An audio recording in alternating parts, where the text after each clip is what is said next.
Sometimes $20 can change an entire life. Jack Anderson has always believed that the earth does not lie. Unlike people, she shows exactly what she is: arid when she needs rain, fertile when well cared for, generous when respected. At the age of 52, he had learned to read the signs that the desert left engraved in the dust and wind.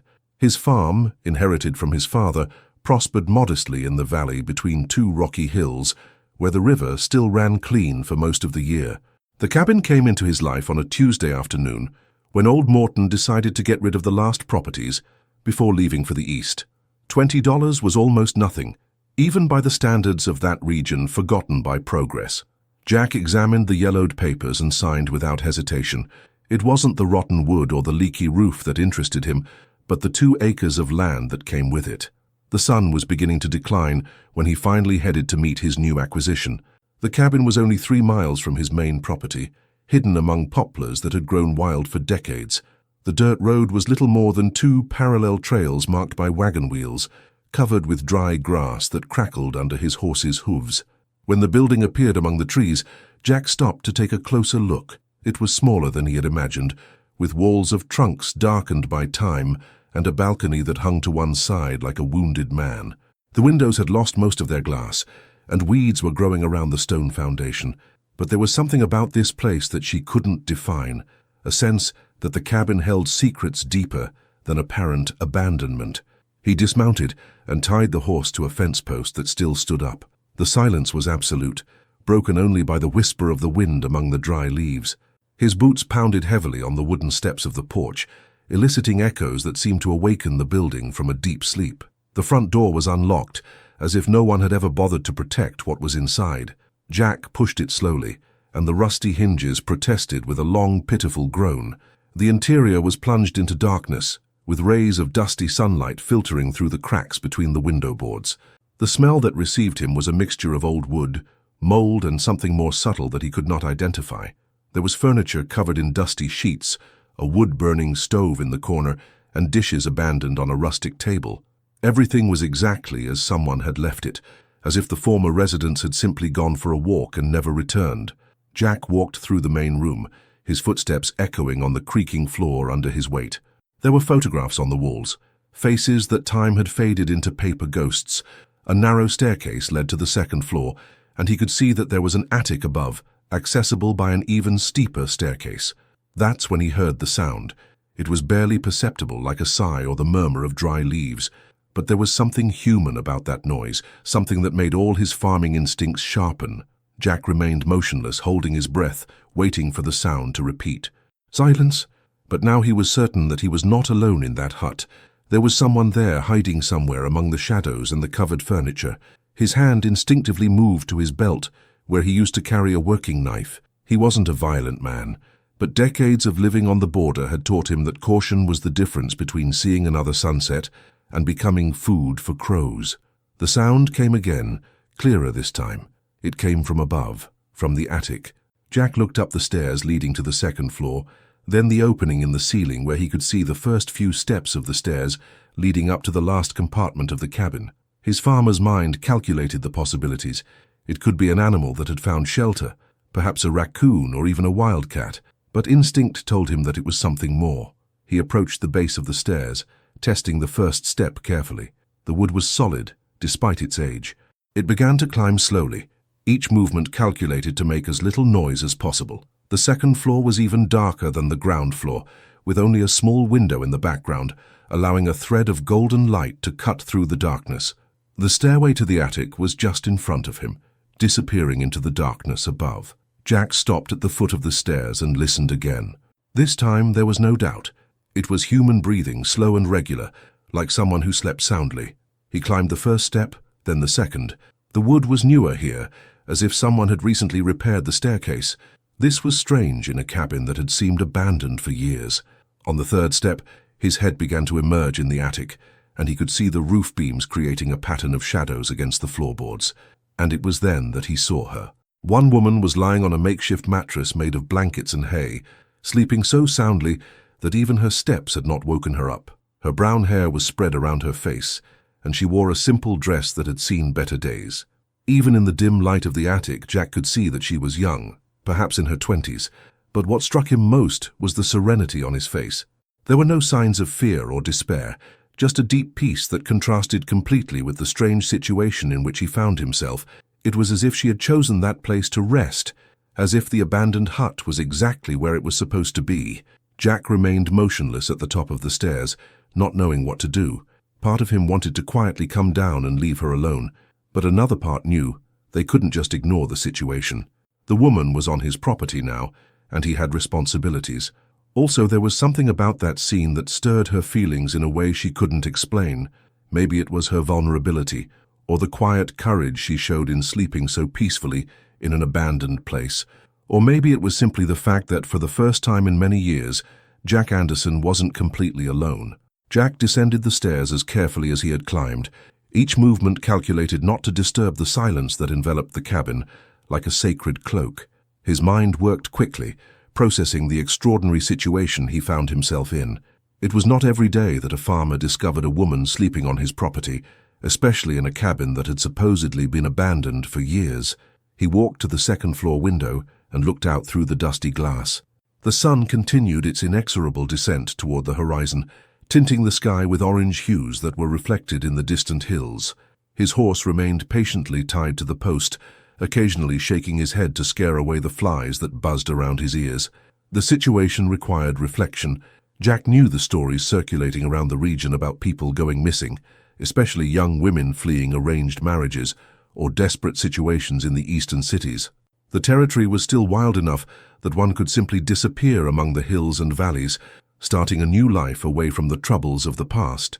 But there was something different about that woman. The tranquility with which he slept suggested that he was not running away from something, but perhaps looking for something, or someone. Jack had learned to read people as skillfully as he read the earth, and his instinct told him that it posed no danger. He decided to wait.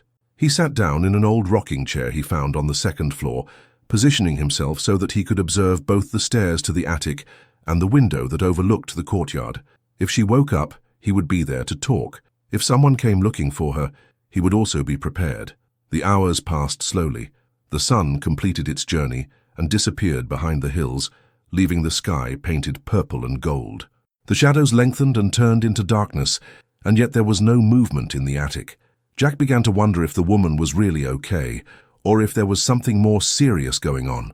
That's when he heard the first signs of movement above, a whisper of fabric against wood, followed by the soft sound of bare feet touching the floor. Jack straightened up in his chair, all his senses alert. He could hear the woman moving through the attic, probably finding her bearings in the darkness. Then she started to go down. The steps of the stairs creaked softly under his weight, and Jack could follow his progress through the sequence of familiar sounds. She moved carefully, but not with the fear of someone who was trespassing on a forbidden place. It was more as if she knew every step, every loose plank, every quirk of that ladder. When she emerged into the dim light of the second floor, Jack could see her better in the light of the stars that were beginning to appear in the sky. He was even younger than he had initially thought, perhaps 22 or 23 years old. Her brown hair fell in soft waves over her shoulders, and her eyes, even in the darkness, seemed alert and intelligent. She saw him immediately. There was no cry of surprise or sudden movement of flight. Instead, she simply stopped at the foot of the stairs and watched him as calmly as he was watching her. It was as if they were both assessing the situation, measuring each other's intentions through the silence that stretched between them. Jack slowly rose from his chair, his hands visible and away from his body to show that he did not pose a threat. The woman tilted her head slightly, a gesture that could be interpreted as recognition or simply curiosity. She was the first to break the silence, her voice soft as the whisper of the wind among the poplar leaves. "You must be the new owner," she said, with no trace of fear or excuse in her voice. It was a simple statement, as if he were commenting on the weather or the color of the sky. Jack nodded slowly. "I bought the property this morning from old Morton. My name is Jack Anderson." "Jessica," she replied, and her name sounded like music in the growing darkness. "Jessica Miller. I expected it would take longer for someone to buy this place." There was a straightforward honesty in his words that impressed Jack. She wasn't trying to make excuses or elaborate stories to explain her presence there. It was as if he were simply noting an inconvenient fact. "How long have you been here?" asked Jack, keeping his voice soft and non-threatening. 3 weeks, Jessica replied, moving slightly to be closer to the window, where the starlight partially illuminated her face. Maybe a little more. I lost count of the days. Jack could see now that she was thinner than she should have been, and there was a pallor on her skin that suggested she hadn't eaten properly in some time. Her eyes, however, remained steady and determined, as if she were willing to face any consequence of her choices. "Are you running away from someone?" he asked, though his gut had already told him that this was not the case. Jessica nodded slowly. Not running away. Searching. Looking for what?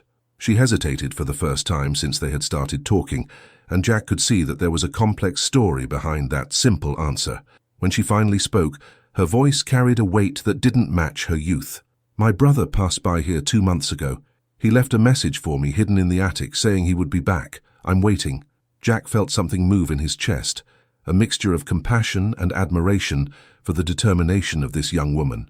Waiting alone in an abandoned cabin for weeks, based only on the promise left by a brother, required a courage that few possessed. "What if he doesn't come back?" he asked gently. Jessica looked at him with an expression that mixed hope and an early wisdom born of difficulty. "So I'm going to look for him, but first I need to know that he had the chance to meet me here." Jack realized at that moment that he was in front of someone special. Jessica Miller was not just a struggling young woman, but a person with sound principles and an unwavering loyalty. She was the kind of person he respected, the kind who knew how to honor commitments, even when it required personal sacrifices. "Do you have food?" he asked, changing the subject to more practical questions. Jessica smiled for the first time, and that smile completely transformed her face, revealing a beauty that went beyond physical appearance. "Not much. I've been able to get by with what I find in the woods and some supplies I brought with me, but I admit that I'm not very good at hunting or fishing." Jack made a decision at that moment, a decision that would change the course of both of their lives in ways neither of them could have predicted. It wasn't a calculated or logical choice, but rather the kind of instinct that had guided his entire life up to that point. "You can stay," he said simply, "for as long as you need. But not here in this cabin. It needs a lot of repairs before it's safe for anyone to live in. You can stay in my house until your brother shows up, or you can decide what you want to do." Jessica studied him in silence for a long moment, and Jack could almost feel the weight of her assessment. She was deciding if she could trust him, if his offer was genuine, or if it hid other intentions. It was an important decision, and she was taking her time to do it right. "Why would you do that?" she asked finally. "You don't know me." Jack considered the question carefully before answering. "Because I recognize someone who honors his promises," he said, "and because I know what it's like to be alone waiting for someone who may never show up." Jessica's first week on Jack's farm passed as a careful dance between two strangers learning to share the same space.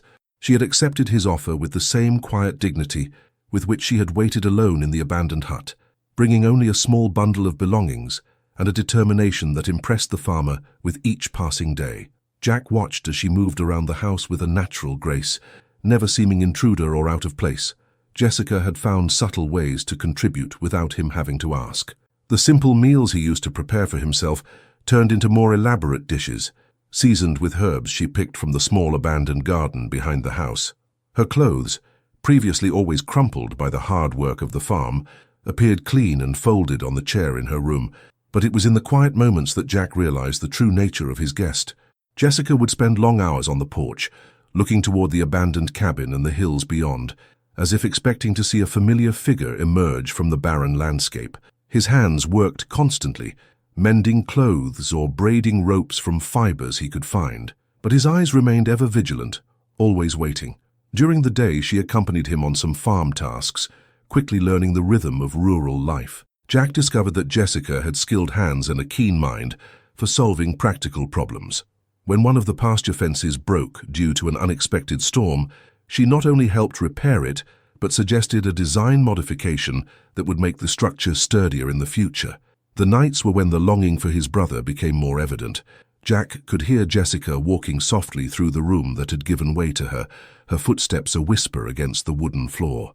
Sometimes she would go out to the porch and stand there for hours, wrapped in a shawl that had belonged to Jack's mother, watching the stars as if they could bring her news of her missing brother. It was on one of those nights that Jack fully understood the weight Jessica carried. He had gone out to check on the cattle and found her sitting on the porch steps, holding something small in her hands. In the moonlight he could see that it was an old photograph, so handled that the edges were worn and the image was beginning to fade. She did not notice his approach, too absorbed in the contemplation of the image. Jack could see silent tears running down his face, shining like silver in the moonlight. They were not tears of despair, but of a deep and persistent longing, the kind of pain that becomes a constant companion. Jack quietly retreated, respecting that private moment of grief and hope. But the image stuck in his mind. A young woman holding the only physical connection she had with someone she loved, surrounded by the silent expanse of the desert that could both hide secrets and reveal truths. The following days brought a subtle change in Jessica. She remained vigilant and hopeful, but Jack noticed that he had begun to allow himself small moments of contentment. He smiled when the calves played in the pasture, hummed quietly while tending the garden, and occasionally asked questions about the history of the farm and the region. Jack answered these questions as best he could, sharing stories about his family and how the farm had grown over the years. She found Jessica to be an attentive listener, asking intelligent questions that revealed her genuine curiosity about the world around her. But it was on a particularly hot afternoon that something changed definitively between them.